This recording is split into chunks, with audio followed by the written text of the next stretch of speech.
Really excited to be here today. I think we have about 60 participants, so thanks to you all for joining, and especially thank you to the 3 expert panelists we have. I'm going to have each of them introduce themselves in a moment. Just a few more things about me and about today.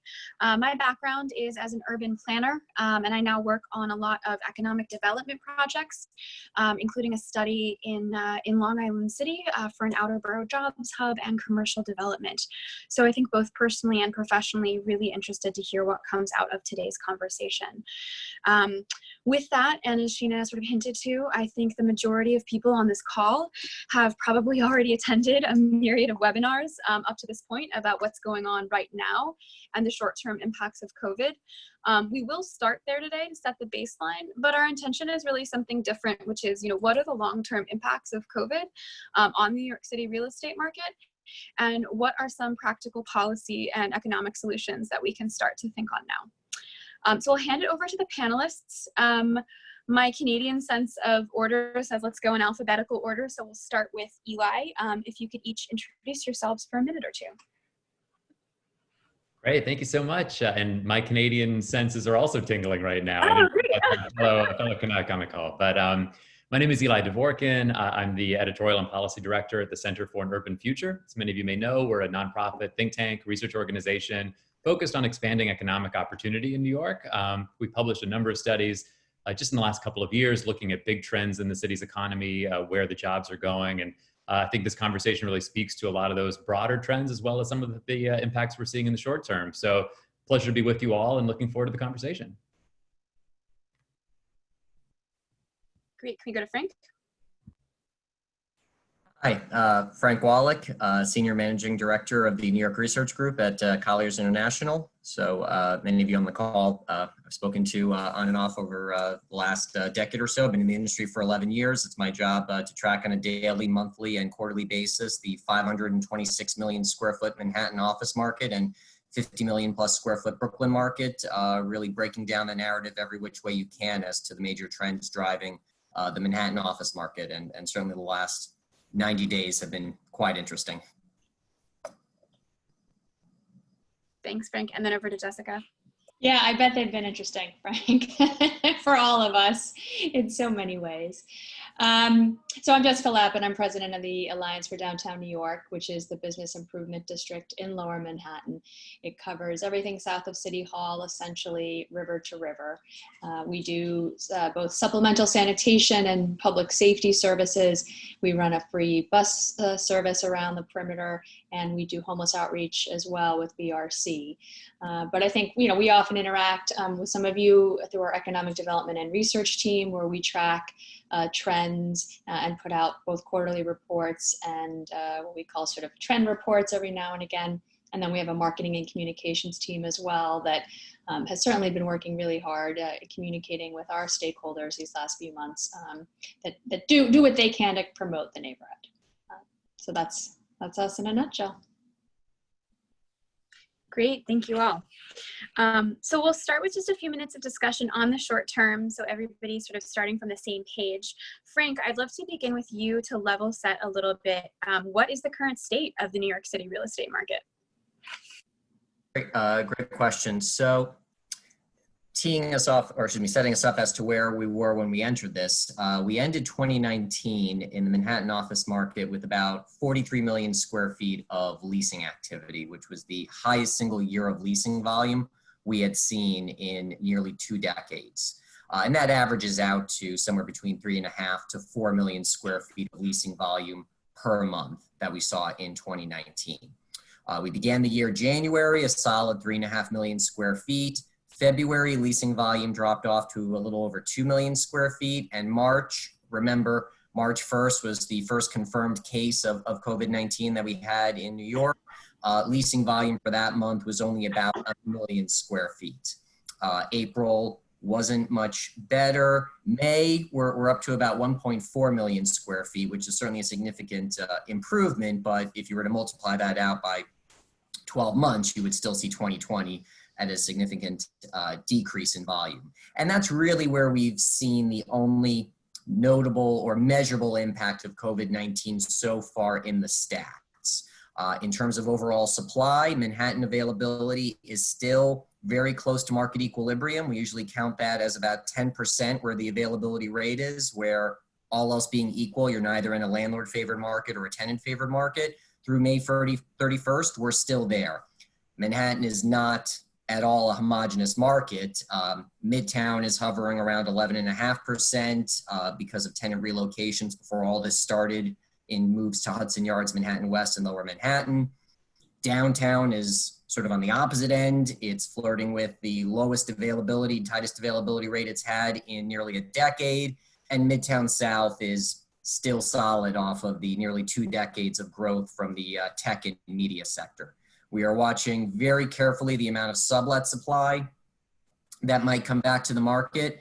Through the end of May, we've only seen sort of drips and drabs of sublet space come on, but we are watching that because in the 2001 recession, sublet availability increased to a point where it represented more than 40% of total availability. In the Great Recession, it increased to represent more than 25% of total availability. And when you get north of 25%, you are in a glut of sublet space.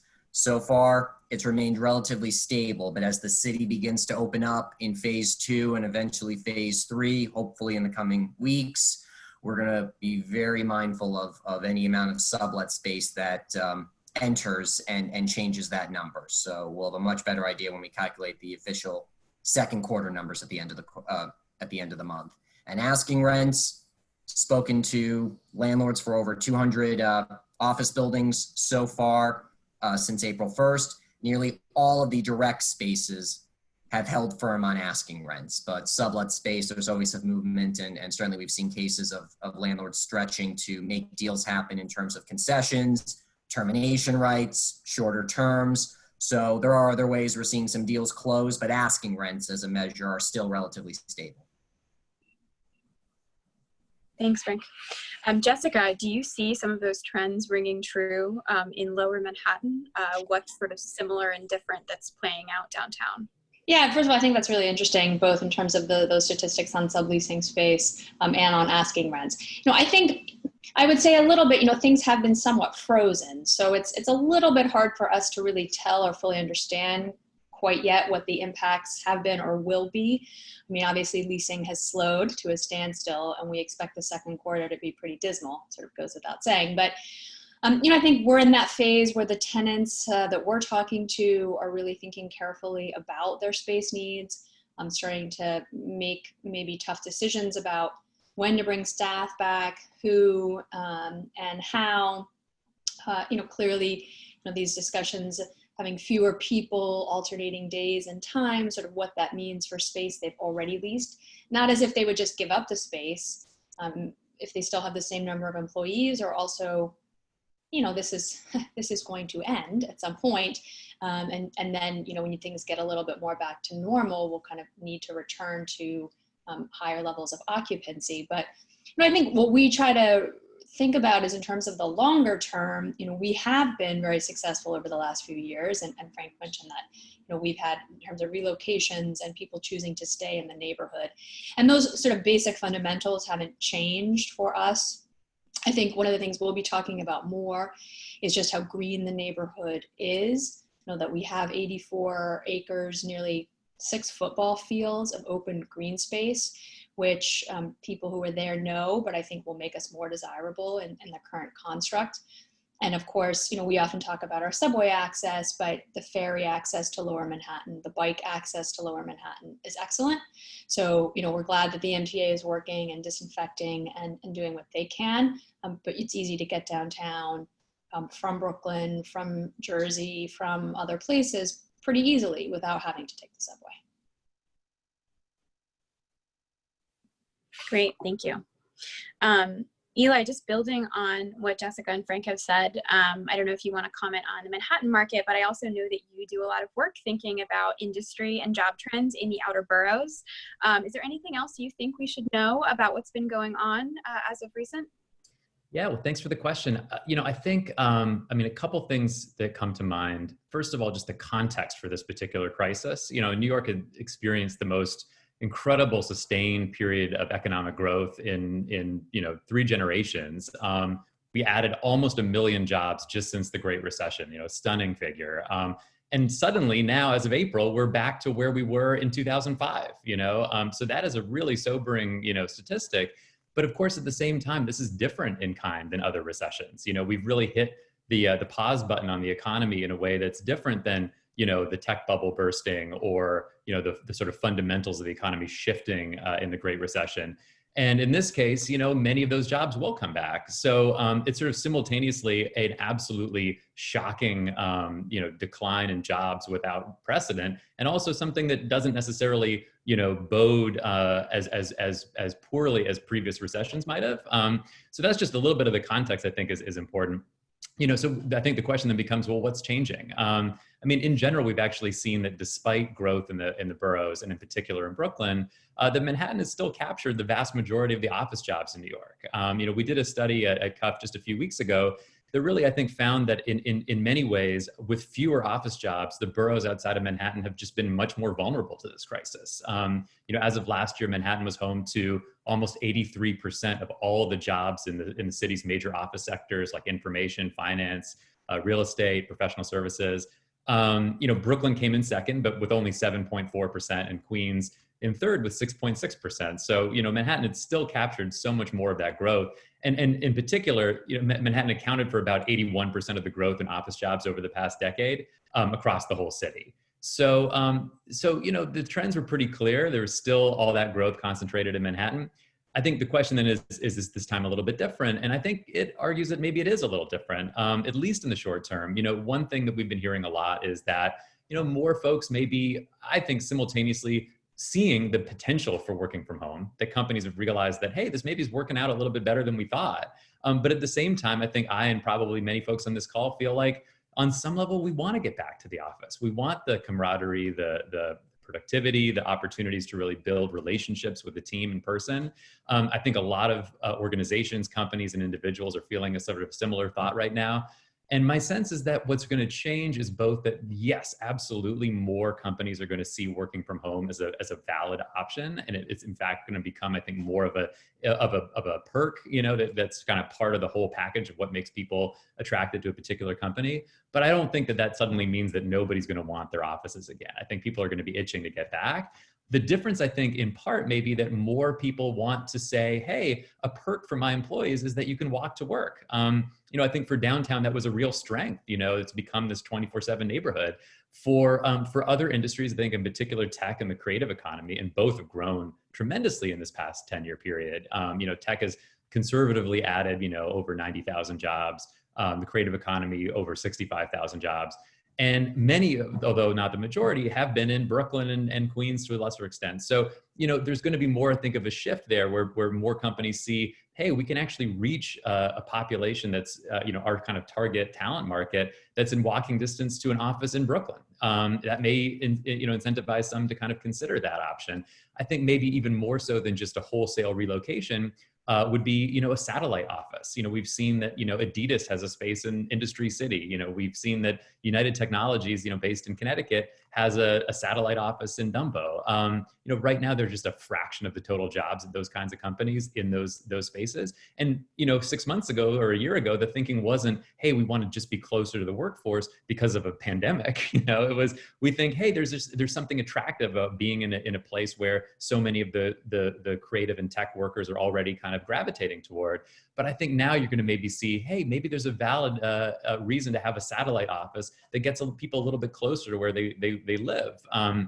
And in doing so, there may be more opportunities to say, I work from home 1 day a week, but maybe 1 day a week I go to the satellite office. It's a bike ride away rather than being a subway ride away. So, I think still the fundamentals of the economy are strong, but these trends may accelerate in the next few months. Eli, I think that you set us up perfectly for a segue to sort of talking about the longer term impacts. I think we've all started to touch on this, but I really want to open these up to the group for discussion. So I think building on what Eli was just saying, what do we think will be the long-term impact to the New York City real estate market from this crisis? And I think baked within that, what are the trends that we're already seeing in employment and different industries that are going to be exacerbated or changed by recent events? So I can start. Certainly, one of the things that we are at least looking at is, yes, to Eli's point, the Brooklyn market short term as an additional option for those that might be looking to suburban outposts. You know, many of us that have a short-term memory, you know, forget about the creation of really Metro Tech in beginning in the 90s as a competitive market to Jersey City and Stamford and Westchester for Manhattan office market to have a sort of suburban outpost for. So that really did help propel the modern day creation of the Brooklyn office market. And that has certainly expanded over the last 10 years beyond simply Metro Tech or downtown Brooklyn. That's expanded into Williamsburg and Greenpoint and Red Hook, Gowanus, and for a borough that has the single largest population, residential population in New York City, I think at the very least, short term, we can see that market being a much more competitive option for those selective companies that will have a suburban outpost. So once again, it's not suggesting a mass migration long term out of Manhattan. I don't foresee that, but I do think for those that are at least looking to have a second office option for people, more of the C-suite executives and employees are living in and around the New York City area itself. It's a little bit less about Greenwich, Connecticut, and more about Greenwich Street as far as where those key decision makers live. So therefore, Brooklyn has a much stronger position now than it did 30 years ago. And overall, Manhattan is in a much stronger position today compared to 30 years ago, because that's just more of a reason if more people are living in the immediate area to begin with, as opposed to Nassau County or Westchester or Bergen County, there's more incentive for people long-term to keep the Manhattan footprint, but obviously have obviously all the safety measures that we've seen take place over the last few months. And as the city opens up, that's going to be the number one priority of both tenants and landlords. It's only once, I feel, in a generation that the number one priority on both sides of the table are so completely aligned. And that is safely getting people back into the office. And that is really, in many ways, comforting to know that both sides want that to happen. I'll chime in and just say, I think, sort of funny, thinking through kind of resiliency and, lessons learned from past, and maybe we'll get into that more, but, sort of when you talk about satellite offices, what's funny to me is, not funny, but, like the Goldmans of the world, the sort of idea that you would have an office space in New Jersey, or you'd have people working in Pittsburgh or Austin, and that was how you were, preventing interruption in service because you had this geographic diversity. And then we have this pandemic where everybody's hit everywhere. It's sort of interesting in that way. So I'm sort of curious about how that sort of trend does continue. The one thing in terms of like what's here to stay, I think the world had been shifting more towards flexible work schedules, particularly within creative industries. And this has been a real shove for those who were not so much, people in more traditional industries that really sort of resisted that kind of flexibility. So, I agree with what Eli said. I do not think that the office is a dinosaur of the past at all. I think the collaboration, the energy, the teams, the relationships you build, that's a key part of success no matter what industry you're in. And it's one thing for us all to be working at home for a few months when we all know each other and we know our clients and we know our customers and we know our teams. It's a totally different thing if you've never even met your coworkers. So aside from just the personal preference of having that kind of energy and physically going somewhere, a lot of people are more productive in that setting. So I don't think that we're, by any means sort of getting rid of offices, but I do think you're going to see kind of an effect of this, which is people being much more flexible with their employees in the workplace and more accommodating, around their schedules past COVID, dealing with whatever it is, childcare issues or taking care of their parents or just their own desires of wanting to work at a much more flexible schedule. I think we've proved that you can do that in most ways.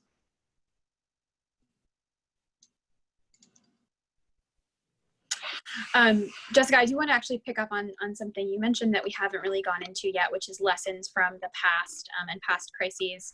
You know, I attended actually a CoreNet public policy event probably in February where Kathy Wild was speaking and talking about New York City coming out of the fiscal crisis of the 1970s and specifically the importance of cross-sector partnerships, you know, where everybody has fewer resources, the need to work together. So broad question, I guess, and specific one, how is this group of people applying lessons from the past in looking towards the future now?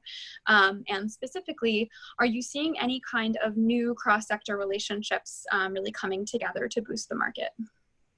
So I would say first, you know, unfortunately for us in Lower Manhattan, we have had quite our fair share of kind of ups and downs. And I think what that has taught us as a community is that you do have to take the long view.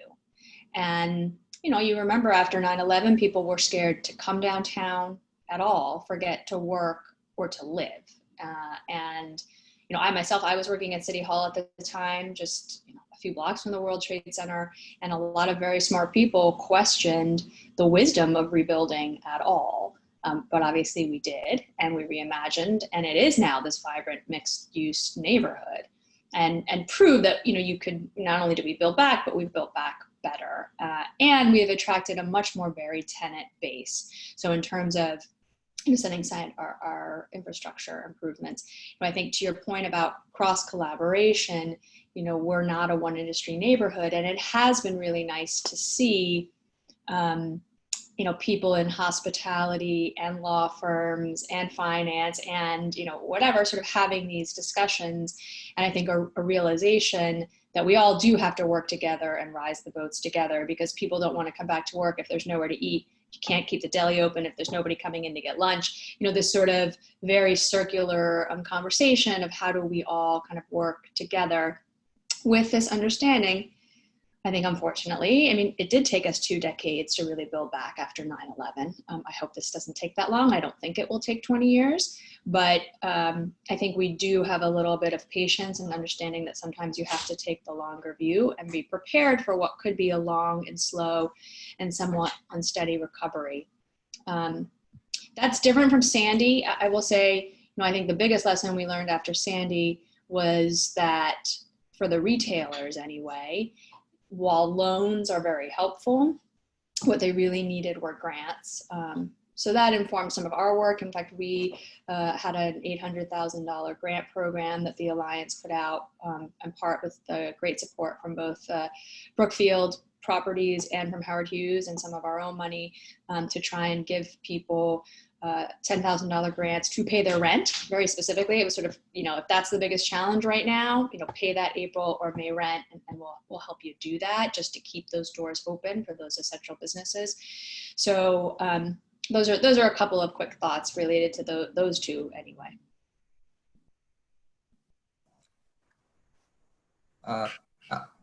You know, jump in. You know, some of the things that we saw occur in the last recession, the Great Recession and 2001 recession, that might not be repeated this time around. Certainly the continued drop off in leasing activity that we saw take place for several years, a 25 to 30% drop off in asking rents. I'm talking about during the last 2 recessions, the increase in availability, some of the things that helped put the Manhattan market in a stronger position today compared to those 2 previous recessions that I really think can't be understated is the diversity of the Manhattan market itself today compared to those 2 points. So right after the Great Recession, I remember Bloomberg administration was really focused on helping to put in and foster the growth of more industries so that it wasn't just dependent on how the financial sector performed. And that was one of the reasons why you had the Cornell Technion campus on Roosevelt Island. And Manhattan itself has become a market that one area is not defined by one industry. So Madison Avenue used to be purely advertising, and the area of the West 30s used to be purely garment. Wall Street was formerly financial services, and you had the insurance district, yet AIG recently committed to relocate a few 100,000 square feet up to the old Time Life building. Deutsche Bank is the last major bank whose US headquarters is on Wall Street to be leaving that actual street. Silicon Alley has expanded greatly out of the core around the Flatiron building into areas like Lower Manhattan and also by Bryant Park. So the market itself has become borderless. And as one industry might leave or shift, another industry comes in, which is great because that means one market is not, even within Manhattan, whether it be Midtown South, downtown, they're not purely dependent on one specific industry, which has really helped strengthen not just overall Manhattan, but those smaller markets as well. I just want to say 1,000,000%, and that is something secondary impact of 9/11 in terms of, I think, real thoughtfulness about diversifying and varying the tenant base. And we used to be, over 50% was in financial services and insurance, and now it's under 35% at a time when we're actually back to pre-9/11 job numbers at sort of, record highs for us in recent times. So it's not as if the jobs have shrunk. In fact, the jobs have grown. They have just been in different industries, and that will really help us in terms of this recovery for sure. Yeah, I would just agree with that. And I think the extent to which the city's economy is more diversified than it was after 9/11 just can't be overstated. It's a whole different picture today. It's a huge source of the city's strength. I think, a couple of other thoughts about what we can learn from previous recessions. One is that I think we've saw, certainly after 9/11, one similar impact, which was a real decline in tourism. But it also really can't be overstated how much more reliant the city's overall economy is now on tourism than it was then. We got up to a record high of almost 66 million tourists in New York last year. That's double from where it was, 15 years ago. And it's not just, fueling Broadway, but it's really, I think, been the driver for retail, for restaurants, the hospitality sector. It's not just hotels. It kind of has these spillover effects. And in many ways, the connection, I think, to the office market is also that it's given a lot of those amenities, those businesses that office workers, know and love, the difference between kind of being in the red and being in the black. Tourists have really fueled the growth of those sorts of amenities, but also given those businesses enough business that they're able to get by. They maybe wouldn't have been able to swing it without that those additional customers. So, we have a real challenge there. I think similar to 9/11, that's not rebounding right away. And maybe different is that, the long tail of this impact could mean that tourism doesn't come back for 2-3 years, even after there's a vaccine in place, at least at the level that we were at. So that's one long-term or medium-term impact I think we have to pay close attention to. And it does have these spillover effects far beyond, I think, what many folks think of as just the immediate kind of tourism economy.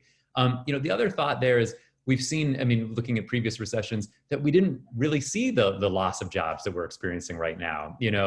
After 9/11, even after the Great Recession, if anything, we saw that people flocked to cities. New York did really well after the Great Recession. Our jobs numbers, hardly dipped, and ultimately our population grew. And that was really the beginning of, 10 years of steady growth. So, this time I think could be different. Certainly the job losses are different and staggering. But also in terms of, the ability to continue to attract great talent from all over the world. I think, we really rebounded so quickly from the Great Recession, in part because that never went away. I think this time it may be a little bit different because some of the things that attracted people to New York in the first place are really under threat. And by that, I mean, not only are, diverse small businesses, our restaurants, our bars and nightlife, our arts and culture sector, to come to a city as expensive and in some ways challenging as New York, when you don't have the Met open, or where you can't go see a show, or where, the nightlife is closed. I think that's a real problem for New York right now, to be able to kind of build a long-term recovery. So, there are a couple of issues there that are I think we can learn something from the past, but that there are some unique challenges that this particular crisis presents. Now, Eli, I want to ask a follow-up question about that, which is there a fear about losing the pipeline of talent that's been coming into New York City, whether the jobs aren't there or whether people are just unwilling to make compromises they maybe would make in the past? Yeah, it's a great question. I don't have the crystal ball. I have to say, at the end of the day, I think some of that fear may be overstated. I think there's some folks that could easily imagine trading in everything that makes New York great for a suburban home on a cul-de-sac somewhere, but I don't think that's what brought so many folks to New York in the first place, or for native New Yorkers, what keeps them here. So at the end of the day, I think there's a real risk of that, but I don't know that it's, a sea change in what brings people to New York. I think probably though, there's a few reasons to be concerned. One, I think, is the challenge around just bringing back all of the great things that make New York what it is. So to the extent that, there really will be a long-term impact on arts and culture, for example, that's a real threat, I think, for New York's competitiveness. In terms of jobs, I think they'll come back, even the tech sector, which has taken a hit like everybody else, funding rounds canceled. And certainly we're going to see, startups close and go out of business.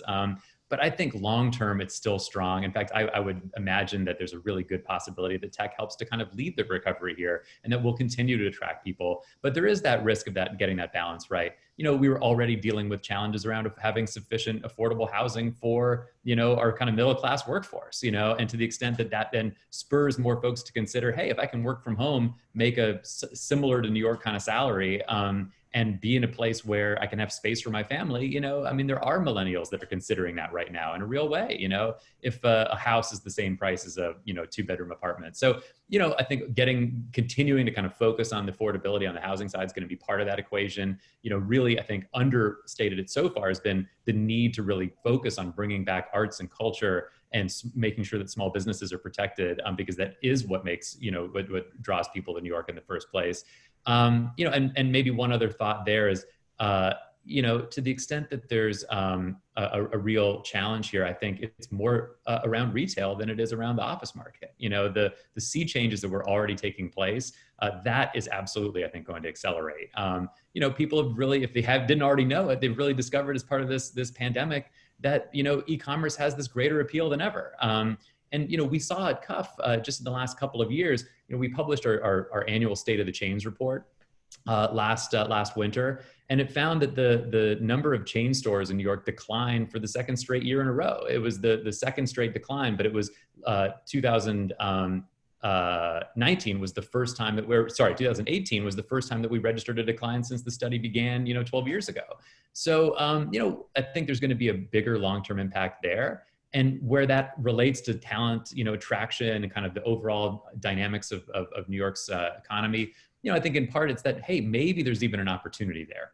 People that were getting a little bit tired of some of the sameness at the street level, who knows, there could be an opportunity for more independent business to grow if the rents come down and there's sort of more equilibrium there. At the same time, there's a huge risk right now of losing even more of New York City's great small businesses. And I agree completely with Jessica, what they've really been asking for are not loans, it's grants, but even more than that, I think it's business, so they want to get back to something approaching where they were. So the last thing I would add is I think to really help to kind of stabilize that as part of a strategy to make sure that New York is as attractive a place to live and work as ever. I think we're going to have to get much more aggressive about opening up New York City for commerce, public spaces, beyond even just the streets and sidewalks that are being talked about right now, but public parks, huge empty publicly owned spaces like underneath the BQE, for example, and to see this as part of a strategy, at least for one summer, of really kind of, getting out of the way of small business so that people can actually come back a little bit. That's going to be essential just to be able to get through this next phase. And ultimately, I think the reward would be that, one of those key ingredients that attracts people to the city could actually be sustained in the face of some really serious headwinds. I would start with the negative and then end with my positive, but sort of picking up with what Eli said. I am very concerned about retail. I mean, we were all concerned about retail before this. And I've read in a bunch of different reports and studies, this sort of statistic that typically after a crisis, usually it's something having to do with the environment, 25% of businesses don't reopen. And I think we're going to see a much higher percentage, unfortunately. I think we just are. That a lot of our businesses are not going to survive this. And that's like a very depressing thought. And we're going to try to do what we can to help them and to prevent that. But I do think that's going to be a big piece of this, which is different though from the original question about people moving out. I sort of agree that it's, people come and go. There's certainly, like in my peer group of people in their 40s with kids, and maybe they were thinking about going to the burbs anyway. This certainly hastened that. And you have, I was with somebody over the weekend who doesn't want to leave, a millennial who her lease was up. She lost her job. She was sobbing about driving back to Arizona. It's not what she wanted to do. She wants to come back. So, I think it's a little more nuanced than what you read in the press. There definitely are people who are going. But I do think they will come back. And if not Cynthia, who left, in her car on Tuesday, the next generation of Cynthias are going to come here because, we always have been that beacon for immigrants, for young people, looking for that sort of excitement as they start their careers and their new lives. And I think that will continue because, the suburbs are the suburbs. I know I'm an obnoxious born and raised New Yorker, but, I saw somebody saying, I guess it was Scott Stringer said something about like, yeah, if they move to, Timbuktu, then they have to live there. It's like, it's when we do get back up on our feet and culture and arts and the restaurants and everything are back open, I think people will come back. I'm very bullish long term. Great, and I want to end on, I think, one more sort of positive note before we switch over to questions from the audience. And Jessica, I actually did want to start with you, given your former role as a city councilwoman, thinking about what the public sector can do. What policies and legislation are going to need to be put in place? We've talked about small businesses, green space, transportation, to help us recover from this. And I think that's both a question about the health perspective, and how that might impact the built environment, or from the standpoint of economic recovery. Yeah, a lot. And I saw somebody in the chat had also asked about incentives. We're not talking about anything specific now, but that incentives were key to our success, both in the 90s when the bid was formed, and then of course, again, after 9/11.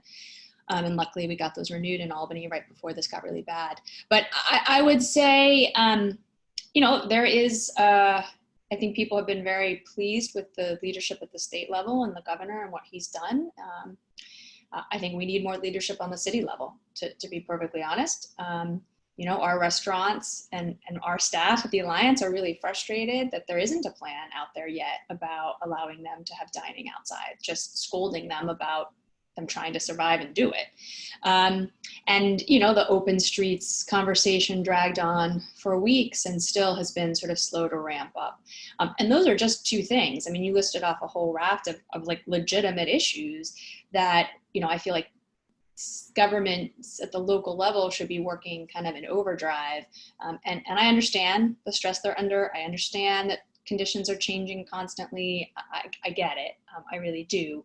But I think there's a lot of work to be done, separate and apart from the budget, which will be adopted one way or another by the end of June, if they do an on-time city budget, which could be really bad. The budget for the city, even if we get bailed out by the feds, if we don't get bailed out at the levels people want, could be really bad. So there are going to be two pieces, meaning there are going to be the cuts and the programs that are being sunsetted and, how we deal with that as a city, making sure people feel like it's still safe to live here and that there's still teachers in the classrooms for their kids, setting aside the sort of proactive agenda that, hasn't really been happening yet. Frank or Eli, any final thoughts on where you want to see the public sector plugging in? Sure. So I can start. Number one, even before COVID, continued investment in transportation was so critically important, and even more so now. If there is a small percentage of the population that, at least as far as where they're living, they decide to move out to the suburbs but continue to work in Manhattan. Currently about 25% of Manhattan's 2.5 million workforce, about 25% of them come in from the suburbs. And if that number remains constant, or if that number increases slightly, they're still coming into the Manhattan 526 million square foot Manhattan office market. And they're coming in, about 42% of them are coming in through the commuter rail. So that's either into Penn Station or Grand Central Terminal. I think a huge boom for Manhattan, and in particular the Midtown market, will come in 2022 when the East Side Connection allows Long Island Railroad commuters and Metro North commuters to come into the same place, which is really impressive and so important. But looking at the New Jersey commuters coming in through the Hudson River, there has to be agreement between state and federal on funding to basically replace the 100-year-old tubes that have the trains come in through the Hudson River. That is so important. And obviously the local initiatives through the city, where the expansion of the ferry service for the rest of the 75% of the workforce is coming in from either Manhattan or the boroughs. And if they don't live near a subway, the expansion of those services to allow people that live near the waterfront to easily get to their jobs in Manhattan and in the greater New York City area is, I'm glad that that's happening. And obviously there could very well be shortfalls in funding. There likely will be in the city and state. I hope that there will be continued investments in that. There's supposed to be an expansion of a new ferry stop in Bronx Neck in the Bronx next year. There's supposed to be a new city ferry stop that goes from either this year or next year, St. George and Staten Island to Battery Park, and then eventually up to Hudson Yards, Manhattan West. You know, things like those are real game changers. So the city and the state and the federal government have to continue investments in those to keep Manhattan and New York City competitive. Yeah, I mean, I agree with everything that's been said so far. I mean, really, I would underscore, I think, the necessity of continuing to make investments, or investments that have been, frankly, long overdue in better transportation in the boroughs. I know in my list, I would include bus improvements. You know, we really have a second-class bus system in the city, but for many workers across the boroughs outside of Manhattan, that's the only option. So we can improve it. We can make it faster. We can make it more reliable. And those are actually fairly low cost and achievable solutions. But it shouldn't end there for sure. As much as I'd love to see subway expanding, given the cost to build subway per mile in the city, that doesn't seem like a realistic option. It's a shame that it doesn't. And I think one big major policy priority should be to get those costs under control. We know that we're overspending for what we get on infrastructure in New York. And that's a major thorny problem, but it is a problem with solutions. There's also so much else that we could be doing to invest in better transit in the boroughs. You know, our bike infrastructure, there's been some real momentum there just in the past few weeks, but we need to keep it up. For many folks that can't walk to work, bike infrastructure could really make the difference. And, you know, other last mile options. I think we're going to have to get more creative about how we work with some folks in the private sector, whether that's, you know, other kind of micromobility options like electric scooters, bikes, potentially, you know, options like ride sharing. So a lot can go into making the boroughs more accessible by transit. I think that's got to be part of the solution. I think in tandem with that is continuing to incentivize the development of office outside of Manhattan. You know, REAP was reauthorized, which I think was a good thing for the city overall. But there's still, you know, such untapped potential in Queens and Brooklyn in particular. So continuing to make that, I mean, to the extent that it's even been a focus from policymakers, I think it hasn't gotten enough attention, but really being intentional, there's opportunities to, you know, through zoning tools, raising FAR in places like Dumbo, you know, some of these neighborhoods were full, you know, just a few months ago, and there is an opportunity to kind of continue to cultivate that. You know, the other thing I would add is, again, just around the long-term investments in what makes New York, New York. You know, we need to continue to have a diverse city, a city that offers economic opportunities for everyone. That means investments in our education system and training systems. You know, we can't lose sight of the role that CUNY plays in actually delivering talent to New York's businesses. But we've underinvested in CUNY for decades. You know, similarly, I think just around the kind of amenities, if you want to call them that, I think of it as really core urban infrastructure. Parks, I would say, is huge. We've seen how important parks have become as an outlet for New Yorkers in this pandemic. And like Jessica said, you know, neighborhoods that have a big concentration of parks will, I think, be able to get office workers back sooner and more effectively.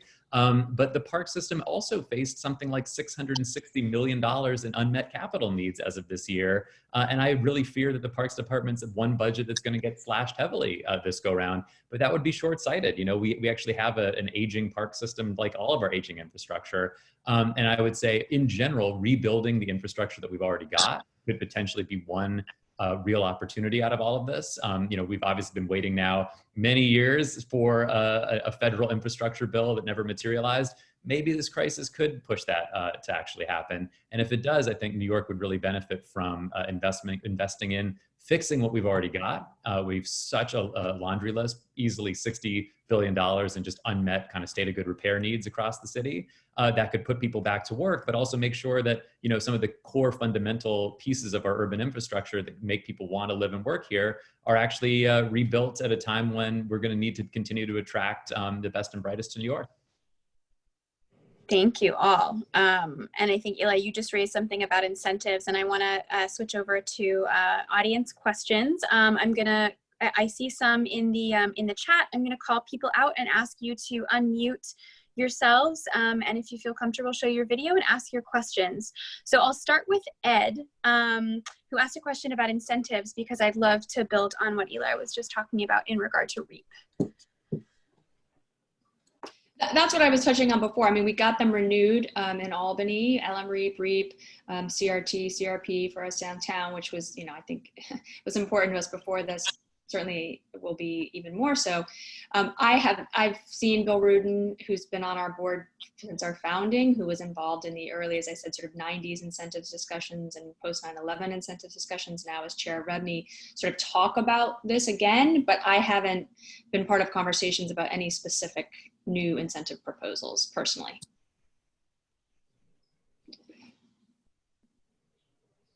Okay, great. I'm going to ask Mimi Furman to unmute yourself if you'd like to and ask your question about office space.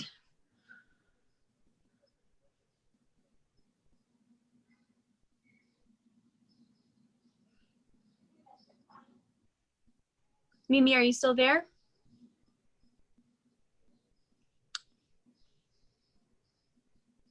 Okay, I'm gonna jump in and ask the question, but please jump in if you're able to speak with us. So this question is: there has been a movement to office space and cubicles versus private offices. What do you believe will be the effect of the pandemic on the design of the office space for the future, and redesign when going back in the near future? I can certainly start. Number one, I think somebody, either Jessica or Eli, said it earlier, you know, unlike other previous crises, this one does have an end, and that will be with either a mixture of herd immunity, treatments, the vaccine. There is an end.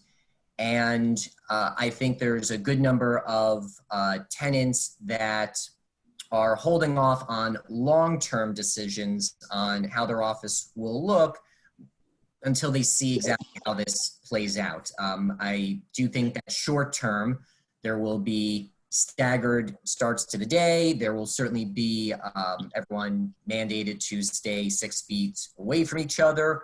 And there could be long term, if let's say a portion of the population works at home a few days a week and not as many people are needed in the office, at least to accommodate for the need to de-densify, possibly expansion of the office footprint.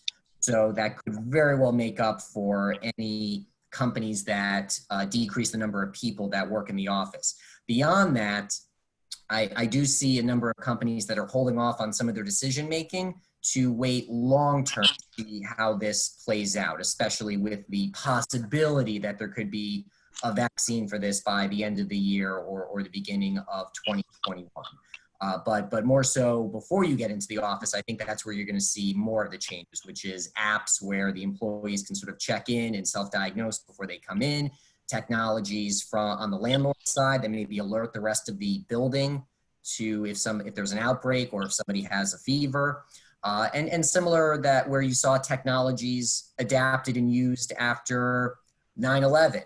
The way that people get access to the building and enhance securities. I think that's where you're going to see some of those technologies and changes stick around. As to how the actual office looks, I've seen more companies sort of long-term hold off on that until we see how things look at the end of the year. Great, thank you, Frank. Okay, I have somebody here named Larry Charlip who has a question about tenant occupancy in the garment industry. Larry, would you like to unmute and ask your question?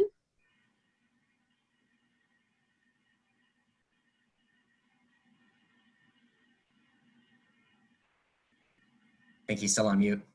Okay, yeah. Larry, I think you're still on mute if you want to try again. Talking earlier about industries moving away from their typical boundaries, such as Wall Street and stuff like that. We've seen over the last few years, some areas have restrictions on, the percentage of tenants in a building need to be a certain industry, such as the garment center. And we've seen some easing of that, but many people thought when that happened about 2 or so years ago that it wasn't drastic enough because the garment industry is suffering to begin with, and now they're suffering even more along with retail. So do you think we're going to see a ramp up of the easing of those restrictions and more of those areas such as the garment center turning over to other types of tenancy?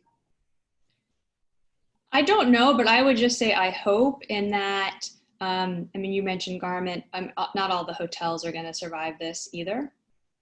So I don't know, how do you repurpose those properties into something else, perhaps? You know, things I can't even think about, right? We haven't even thought about, but I would hope that city planning, you know, understanding that even if it's sort of in a temporary phase, is a little more flexible and thinks a little bit outside of the box. I would hope, because I think you're going to see that in different neighborhoods for different reasons with different industries and different properties. Yeah, it's a great question. If I could jump in, I mean, if you'd asked the Center for an Urban Future the same question 25 years ago, we would have had a different answer. I think at the time we thought that we'd already seen the bottom dropout of apparel manufacturing employment, and the fact is it wasn't true. It continues to decline long after 2000. The thinking there has always been, hey, there's only so many jobs in New York City that can pay a living wage and that are accessible to folks, without a college credential. Apparel manufacturing was one of them, manufacturing in general. But of course, we went from having, over 1 million manufacturing jobs in New York City to having, fewer than 80,000, 75,000 today. And it continues to drop year over year over year over year. So we have to be realistic about that. I think just hoping and praying that we can return to the middle-class jobs of yesteryear is I think a fool's errand. But there's something important about trying to be much more targeted, and I think how we support those kinds of jobs. So, what the council proposed with the garment district, I think, was actually the right balance. And it was supported by the Manhattan Borough President and EDC. And in that case, it was, funding capital dollars to purchase a building dedicated to garment production at a cost per square foot that would, generally make sense for those manufacturers, but at the same time, opening up those spaces for new uses. And I think that was the right approach. So I would just argue that kind of balance, being very targeted about how we can maintain some of these traditional, if you will, sources of family sustaining, wage paying jobs, in a way that that actually makes sense for the way that our economy is going. That's the right approach. And I think that garment district proposal was what, struck that balance in the right way. There's probably, not only are there other opportunities to do something similar, but I think we've also seen the value of some of those spaces for some of the industries that have really driven job growth in New York. So, tech and creative jobs in particular, a lot of those companies were looking for more, flexible former industrial spaces. The fact that we lost a lot of those spaces in New York over the years has really been a problem, because, a lot of those tenants now have been looking for something that kind of approximates that. And where you see that kind of building stock still exist, like in Dumbo, those spaces were for the most part totally full. So there's maybe one other piece that I would add to this, which is, are there other, and this speaks a little bit to an earlier question, are there other incentives that we could consider that could kind of get some of those similar spaces online for leasing? One big opportunity in my mind are the second floor retail spaces across the city. In all 5 boroughs, lots of commercial corridors have these second floor spaces in retail districts that are, for the most part, largely empty. Some of those spaces really could be good for those kinds of smaller tech and creative tenants. But in many cases, there just hasn't been. First of all, there isn't an incentive to make something work with those spaces. There hasn't necessarily been any incentive for a landlord to, make some of the investments and improvements that would make that space, really kind of move-in ready for those tenants. But there's a real opportunity there, because not all those tenants are looking for, kind of a traditional, Class A office space, even if they can afford it. So that's just one example of, again, thinking a little more creatively about the building stock that we've already got. And I think, in combination with, loosening some of those restrictions, making sure that there are protections and investments that can be really targeted to sustain those jobs that are accessible to folks with lower levels of educational attainment, and then getting a lot more creative about, things like second floor retail spaces could be part of the recipe going forward. Great. I think that's a wonderful place to end it. We're almost right at time. I want to thank the audience for great questions. I think we got to almost everybody, and especially to the panelists for sharing such interesting perspectives. I'm going to hand it back over to Sheena to close us out. Thank you very much. Yes, I definitely echo Allie's sentiments and really appreciate the conversation. Always good to hear some positive, news that we can kind of look forward to and sort of work all together on to get out of all of this. So appreciate everybody's time. Thank you again to all the participants and to our sponsors for making all of these things possible, and look forward to more conversations like this. Thank you.